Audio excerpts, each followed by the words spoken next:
नरेश मीणा की किस्मत बदलने वाली है। जी हाँ, सही सुन रहे हैं आप, क्योंकि अंता उपचुनाव उनकी किस्मत को बदलने वाला है। हाल ही में हनुमान बेनीवाल ने जो इशारा दिया है अपने बयान के थ्रू, उसके संकेत तो यही कह रहे हैं कि नरेश मीणा जो चाहते थे वो सच होने वाला है।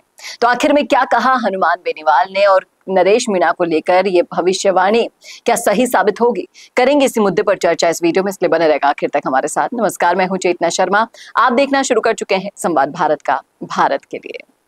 तो हाल ही में हनुमान बेनीवाल अपने बयानों के जरिए हमेशा की तरह चर्चा का विषय बने हुए हैं। जब उनसे नरेश मीणा के बारे में पूछा गया तो उन्होंने साफ साफ कह दिया कि नरेश मीणा अगर आरएलपी से चुनाव लड़ता ना तो वो जीत जाता। इस जीत की गारंटी हनुमान बेनीवाल ने ली है। लेकिन फर्क अब ये पड़ता है कि जो हुआ सो हुआ, लेकिन अब फिर से नरेश मीणा को साथ मिल चुका है हनुमान बेनीवाल का। वो आजमा चुके हैं कांग्रेस पार्टी को और दूसरे सभी नेताओं को, जिन्होंने एक एक करके उनका साथ छोड़ दिया है। लेकिन अब नरेश मीणा को सपोर्ट मिल रहा है हनुमान बेनीवाल का। अंता के उपचुनाव को लेकर तरह तरह की राजनीतिक और सियासी चर्चाएं चल रही हैं। किसको मिलेगा टिकट, क्या होगा? बीजेपी की आंतरिक कलह भी खुलकर सामने आ रही है। कांग्रेस से जो कैंडिडेट है वो भाया साहब भी आप सभी को पता है। उसके अलावा कांग्रेस कुछ दूसरा नाम सोच भी नहीं सकती सपने में भी। और इन दोनों को चुनौती देने के लिए जिस तरीके से नरेश मीणा ने माहौल बना दिया, थोड़े ही दिन जेल से बाहर रहकर और जेल में रहकर भी वो कहीं ना कहीं इशारा कर रहा है कि नरेश मीणा आरएलपी के साथ मिलकर चुनाव लड़ सकते हैं अंता का। और जेल में बैठकर भी जब लोगों से मुलाकात हुई बीते दिनों, जब उनके चाहने वालों से मुलाकात हुई, उनके रैलियों में आने जाने वाले लोगों से मुलाकात हुई, तो उन्होंने साफ कहा कि अगर नरेश मीणा जेल में बैठा बैठा भी बकरी चराने वाले को भी खड़ा कर देगा ना तो वो भी जीत जाएगा। इस तरह का विश्वास नरेश मीणा ने हासिल कर लिया है। अब इस विश्वास को हकीकत में जमीन पर उतरने में कितना समय लग जाएगा, क्योंकि ऐसा ही विश्वास तो हनुमान बेनीवाल भी करते आए हैं उसी जनता पर जिस जनता ने उनका सुपड़ा साफ कर दिया था पिछले विधानसभा चुनाव में।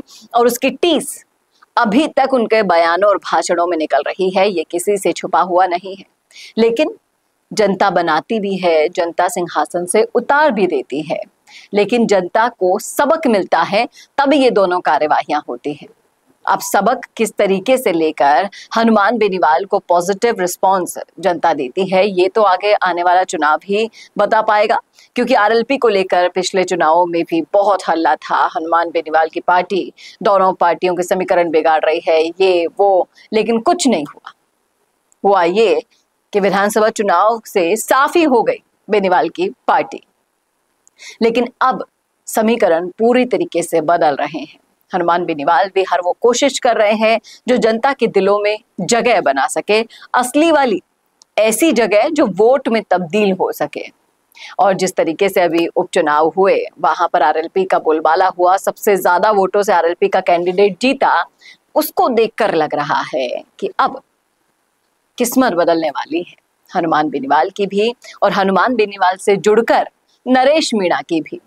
अब ये तो आने वाला वक्त ही बता पाएगा कि नरेश मीणा जेल में बैठकर चुनाव lड़ते हैं अंता का, या फिर जेल से बाहर वो आ जाएंगे फिर आरएलपी के साथ गठबंधन करके चुनाव लड़ेंगे। लेकिन अगर ऐसा होता है तो आप बताइएगा जरूर क्या होगा नरेश मीणा का भविष्य। क्या आपको भी यही लगता है उन्हें भी हनुमान बेनीवाल से हाथ मिला लेना चाहिए? क्या कहते हैं आप इस मुद्दे पर? रखिएगा राय कॉमेंट बॉक्स में। कैसा लगा वीडियो बताना ना भूलेगा। और ऐसे वीडियोज के लिए देखते रहिए संवाद भारत का, भारत के लिए। नमस्कार।